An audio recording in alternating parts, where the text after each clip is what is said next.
We're about to dive into a story from 2 Kings chapter 8, and it's a wild one. It's about the near total collapse of a sacred royal line, all set in motion by a single catastrophic decision.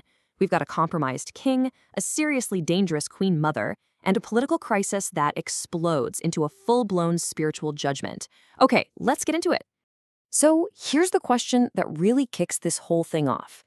How does a king, the heir to a divine promise, literally walk right into his own destruction? The story of King Ahaziah of Judah is, well, it's a chilling lesson in how generations of bad choices can lead to one final, fatal mistake. All right, so the story opens with King Ahaziah heading the road. He's going to make a royal visit to his ally, King Joram of Israel, who's been wounded in battle. But here's the thing. The location, Jezreel, isn't just some random city. Oh no, it's the headquarters of the very dynasty that has corrupted Israel for decades, a place already marked for judgment. You could say it's a trap, and he's about to walk right in. Now, you really got to pay attention to the timing here, around 841 BC. The writer of 2 Kings, in chapter 8, makes a point of lining these two reigns up perfectly. Ahaziah becomes king of Judah in the 12th year of Joram's reign in Israel. And that's not just a boring historical detail, it's the narrator screaming at us that their fates are now completely and fatally tied together, right at the worst possible moment. And this right here gets to the heart of the crisis. See, for decades, the southern kingdom of Judah had been influenced by the corrupt northern kingdom of Israel. But what's happening now is way more dangerous. Judah isn't just influenced, it's entangled. It's caught in the exact same spiderweb, about to face the exact same judgment that was prophesied against the wicked house of Ahab. So how did things get this bad? I mean, how did it get so dire? To really understand Ahaziah's fatal error, we have to look back. We have to look at the rot that had been festering right there in Jerusalem, inside the royal family itself.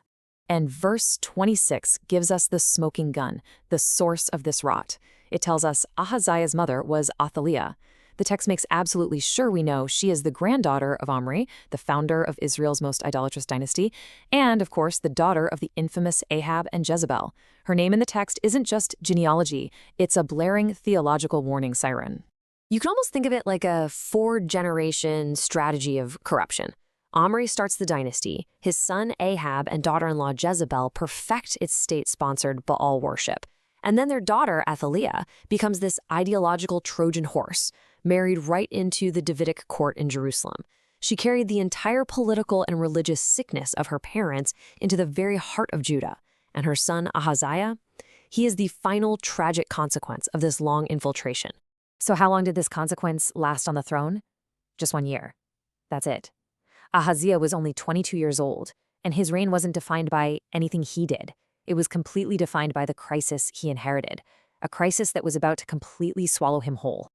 So, what's the official verdict on this young king? Well, the writer, in 2 Kings verse 27, pulls no punches. The assessment is absolutely brutal. He totally betrayed his heritage. You know, every king of Judah basically had a choice. You either follow the way of your ancestor David, which was a path of covenant with God, or you choose another way. Ahaziah, sitting on David's throne, tragically chose the way of Ahab, and that meant embracing Baal worship, which wasn't just some alternative religion. It was a whole system of state power built on political corruption, and it stood against everything the covenant demanded. The source uses this very specific phrase, he walked in the way of the house of Ahab. This is basically the biblical language for spiritual treason. It means that the political alliance, which was sealed by his parents' marriage, had now become complete spiritual imitation. He wasn't just an ally of Ahab's family anymore. He was, for all intents and purposes, a spiritual member. Okay, so this spiritual compromise, it's about to become a very real physical journey. We see Ahaziah make a deliberate political decision that, in a stroke of perfect dramatic irony, is going to bring all the key players together for the final bloody act of this drama. Here's how it all goes down. First, Ahaziah joins King Joram to fight against Hazael of Syria. And get this, that's the very same king whose violent rise the prophet Elisha had just foretold. So by just entering this battle, Ahaziah is physically placing himself inside a conflict already marked by God for judgment. And wouldn't you know it, in that battle, Joram gets wounded. And that wound, that's the trigger. It is not some random event in the story. It is the very thing that sets the final, bloody events in motion. It forces Joram to fall back and Ahaziah to follow him, moving both of them to the exact location where this prophesied purge is about to kick off. So, by the end of verse 29, the trap has been sprung. Every single piece is on the board, a direct result of decades of compromise and one last terrible decision.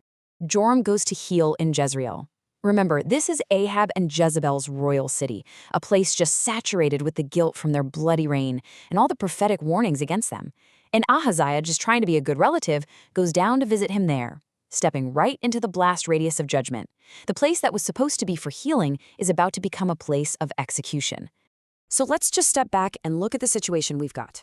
Ahab's house has now totally infiltrated and compromised the sacred line of David. The kings of both nations are united, not in faith, but in turning their backs on God. And now, both of them are together in one very vulnerable place, Jezreel.